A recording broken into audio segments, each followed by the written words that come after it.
All the way from the beginning. This is the Foundational Summit on Artificial Intelligence. John McCarthy coined the term in 1956, and this was a 6-week summer program. Claude Shannon is a big name in signals and also in error correcting code, so he gives a lot of credence to the beginnings of AI here. Marvin Minsky would go on to advise Space Odyssey 2001 and a number of other science films, and Nathaniel Rochester was also there. The first chatbot, 1966. It's a psychotherapist, again with the biological machine crossover. It takes your statements and sends them back at you. So this one says, ELIZA says, is something troubling you? And you says, men are all alike. And ELIZA says, what's the connection do you suppose? This is symbolic AI. So it doesn't actually have any intelligence. It just kind of spits back what you say to it. DENDRAL, 1965, mass spectrometry, where chemists try to figure out, well, what do we have? What is this thing? What chemical is it? And they vaporize it or something and send it at a wall. I don't know what they do. DENDRAL knew what they did though, and DENDRAL could tell you based on the spectrogram. They got about 600 rules together and did mass spectrometry with it. Backpropagation, this is how neural networks learn. A Finnish dude, 1970. Following up, expert systems are the commercial form of symbolic AI. Mycin was like DENDRAL, it just had a bunch of rules learned from doctors, and it could take your disease and recommend a antibiotic for it. It would just ask you a bunch of yes or no questions, kind of like 20 questions. Then it was AI winter. People were like, this AI, it's no good. They didn't want to study it. They didn't want to invest in it. The governments were like, we don't want to do this AI. And then it came back, Cold War, boom. There was a lot of investment. I don't know what came out of it. I couldn't find anything of modern value that came out of it. And then we went back into the second AI winter. 1987 to 19. The dates are a little fuzzy, depending on who you ask. I say, what brought us out of second AI winter? Whoa. Oh, wait. Ah, we're coming back.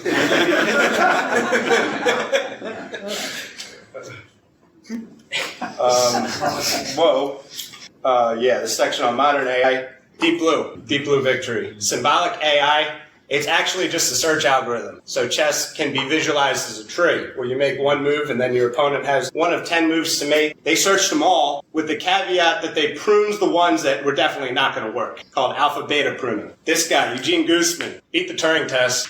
Some 3 coders wrote it in Russia in 2001. And then kind of applied it to these Turing tests. And Eugene claimed to be a 13-year-old Ukrainian boy, which explained his lapses in Russian grammar and knowledge lapses thereof. So the Turing test has been beat. And that brings us into the modern AI. Modern AI is GPU-driven deep neural networks. This was started by AlexNet winning the ImageNet competition, which was the first modern AI competition, where you had to classify images and be like, this is a bird, this is a dog. So AlexNet kind of kicked off the modern deep learning revolution. You get DNA, you want to know what the protein looks like, you can predict it with AlphaFold. Attention's all you need. This seminal paper is the basis of ChatGPT. Attention is a mechanism in neural nets which captures context. Very important for language. They sustained a fusion reaction in simulation. This happened last year. This is more of a controls application of neural networks and machine learning. Google's DeepMind project is behind a lot of these. Anybody ever heard of this? No. This is the hottest thing right now. A culmination of decades of natural language processing research and deep neural networks and cloud operations that I'm going to talk about in a second. How many MLOps? What is it? You ask 10 engineers what MLOps is, you'll get about 15 different answers. I'm siding with NVIDIA on this. Oh, this guy. You need great mechanisms. This is why we have DevOps. You need great mechanisms to make anything happen. That's why they did this one. You might have seen these guys. They popped up last May. I went. It was a 2-day conference. It's the science of automation. So really making sure you can control your coding in such a way that it works well. We just added another loop, and now it's MLOps. So the names are changed a little bit, but we have this train deploy, or whatever it is over there. There's 3 of them. MLOps is between DevOps, machine learning, and data engineering in this diagram. I'd like to leave you all with one send-off framework, which is how I think about artificial intelligence. When you think ChatGPT, it took a large corpus of data and it compressed it into a much smaller set of information. So it can be convenient to think of AI as an information compressor. The same way that we deal with a lot of different scenarios, we come up with frameworks to understand it. AI can be thought of the same way. That's my talk. You guys can ask 3 questions. Thanks to these guys. You know who you are. Sponsors. Betamore's 10 years old. Code and Coffee is 50 meetings old. No questions in the back. Why is ChatGPT getting dumber? Why is it getting dumber? Is it getting dumber? That's the last thing I heard. Well, because it is learning in real time, isn't it? I think it's because it's searching other artificial data, so it's like the results are becoming less accurate. Because 3.5 is not that good.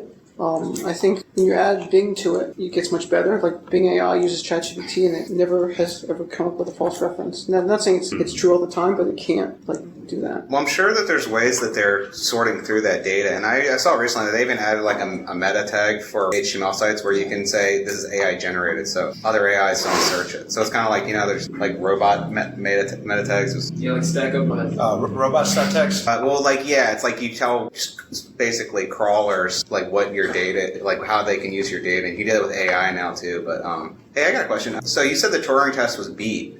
Does the Turing Test hold any value at this point? Because I didn't know that the consensus was that it was beaten. I thought that people thought I was just wondering if it had been beaten yet or what value it has. It's not a consensus because the test itself is not rigorously defined. Okay. It was an early attempt to essentially define general AI, but we're finding out it's not a great test because ChatGPT can convince people that it's a human. We didn't know.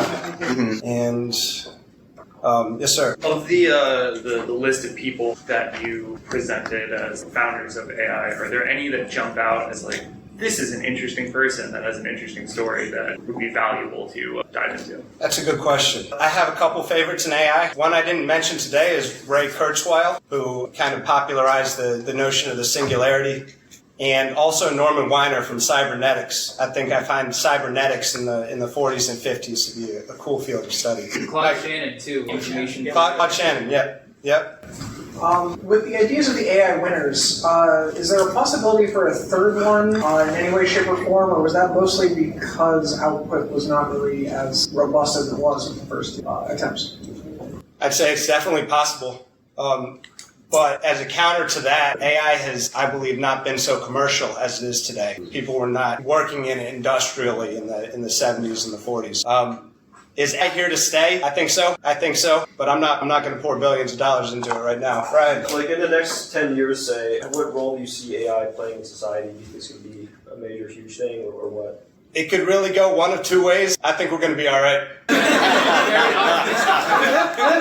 Are you an accelerationist? There's like that thing. It's like EACC. It's like Martin. I think Martin Shkreli. The hypercapitalism.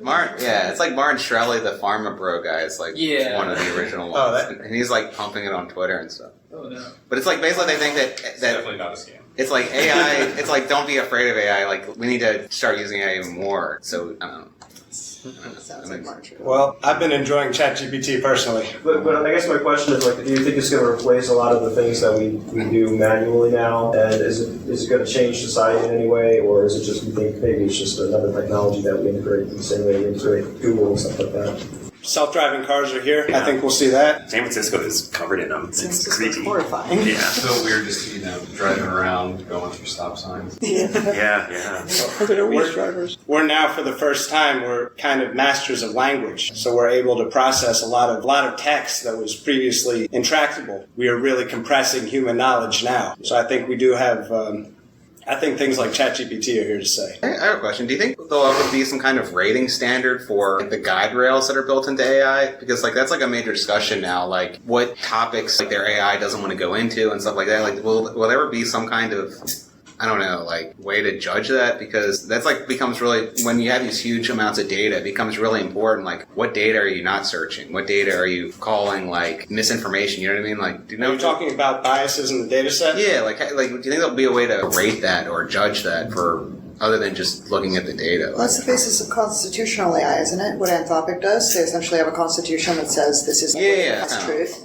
That's their whole approach. Yeah, and there's also Microsoft has one where they'd say what they can't talk about. Well, yeah, I think They that actually kind of have a- answers the very first question, which is why GPT is getting dumber. And it's because of, the algorithm getting modified to satisfy all these investors and everything. Yeah. And so I think hopefully open source GPT or, open source projects really take over, but odds are the money is going to go where the money is. So yeah, you have all these influences now. I think that's why GPT works. Like, they won't let me violate Apple's privacy policies and stuff like that, you know what I mean? One more? Yeah, one more. When Do you can AI Hold on. concurrent question. When can AI run for office? Yeah. That's up to the Yeah, voters. that's a good idea. Joshua? Do you think AI is going to take over coding? Because the saying is coding is kind of lazy, meaning a lot of people like to find shortcuts. Do you think that will help? In what way? Will it actually take over or kind of be an assistant or not at all? I use ChatGPT for coding. It's good at some things, and other times it just needs a little kick. Do you use any integrations? Do you use like VS Code to code? I've been recently using the GPT plugin directly into VS Code. Game I changer. think I haven't tried that one. Yeah. the Copilot, I've used that. It's pretty good. Yeah. It's not perfect, but That's a lot.